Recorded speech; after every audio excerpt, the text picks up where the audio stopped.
Warga Perum Trinanda, Desa Citepus, Kecamatan Palabuhan Ratu, Kabupaten Sukabumi, digegerkan dengan penemuan mayat seorang pria yang tergeletak berlumuran darah pada Sabtu, 4 Mei 2024, sekitar pukul 4.15 waktu Indonesia Barat.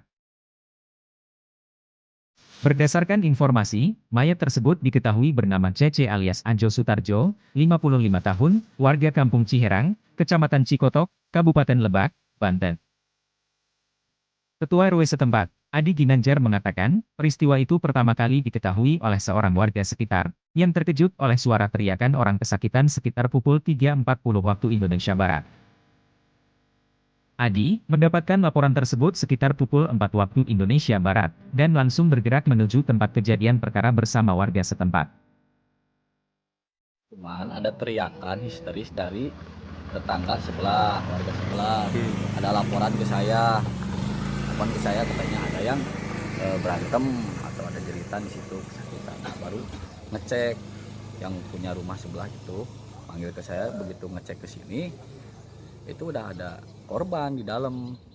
Itu kita nggak tahu, kurang tahu, tapi kronologisnya yang lebih tahunya mungkin ada si Ibu Puji di situ, karena saya kan posisinya patroli malam.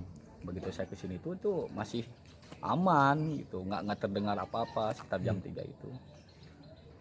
Ya selang beberapa menit kemudian, mungkin ada setengah 4, jam 4 baru ada terdengar itu. Nah pas begitu dipanggil, saya sama warga itu ayo cek, katanya takut ada apa-apa, kejadian apa-apa. Jadi saya dibantu sama warga juga masuk ke dalam. Begitu saya buka pintu itu udah ada korban di dalam. Kondisi korban udah telungkup dan telanjang. Udah ada bercak darah, banyak berlumuran darah. bekas Luka banyak.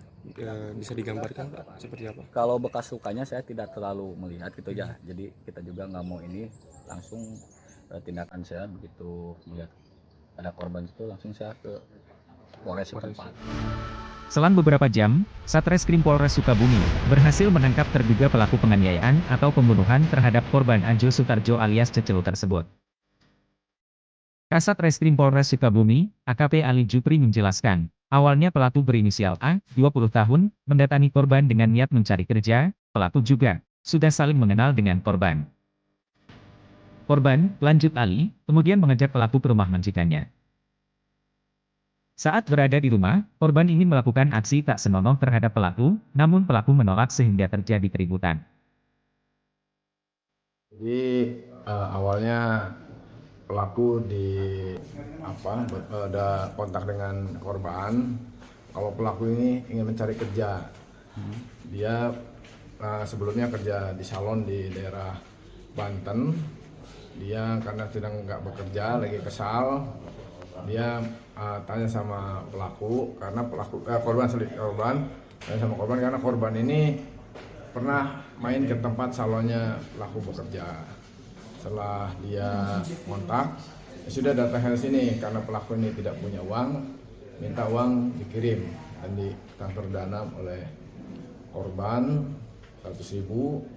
Akhirnya pelaku sore hari datang ke rumah daripada korban yang sebelumnya dijemput di terminal Pelabuhan Ratu.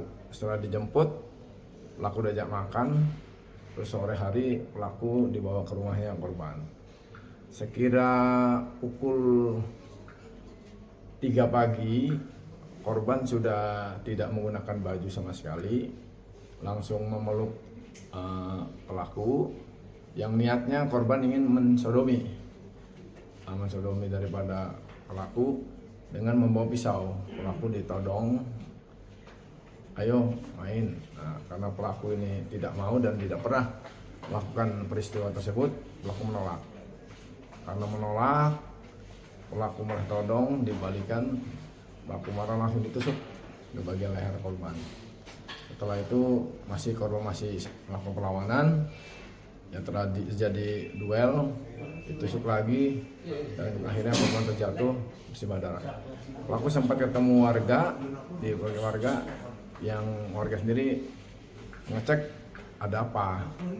Pelaku bilang ini hanya bercanda antara korban dan pelaku. Dan pelaku menyatakan kalau korban mau melaksanakan sholat malam. Karena warga percaya kembali, pelaku masuk ke dalam.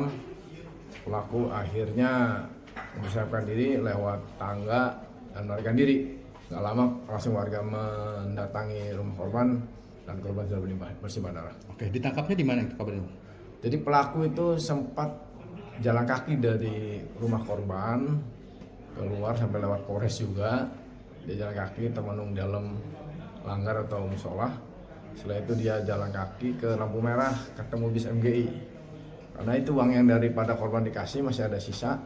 Dia naik MGI yang rencananya akan kembali ke Bogor karena pelaku jadi ada keluarga di Bogor dan KTP daerah Bogor. Dia menggunakan bis MGI. Alhamdulillah berkat keterangan dari masyarakat atau warga masyarakat, ya pelaku bisa diamankan. Ditusuknya itu sampai berapa kali? Pengakuan daripada pelaku 2 kali itu sampai bagian leher. Ini penangkapan kurang dari 24 jam berarti ini. Kita alhamdulillah dilaporkan warga jam 4 pagi, jam 7 pagi alhamdulillah kita sudah bisa mengamankan pelaku. Ditangkap saat pelaku naik bis atau bagaimana? Pelaku lagi duduk di dalam bis, kita amankan. Tepat di wilayah mana dan izin? Ya, kita hentikan di daerah Borobudur.